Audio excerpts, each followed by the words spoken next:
But the question of whether you're being broad or deep in your approach to war games, I think, is adjacent to, but not the same as, the question of, do you prefer complex or more complex versus less complex games, right? I'm going to make a statement, then I'm going to explain it, because I think I think people are going to be surprised by the statement. Simplicity is better in games.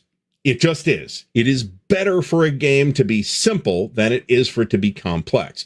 But what are you giving up for the simplicity versus what are you gaining in simulation value or whatever for your cost of the complexity that you have? So if there are two mechanical approaches, both of which give you the same net result, the designer should always be picking the simpler one. But simpler isn't necessarily a decision you're going to make rule by rule, right?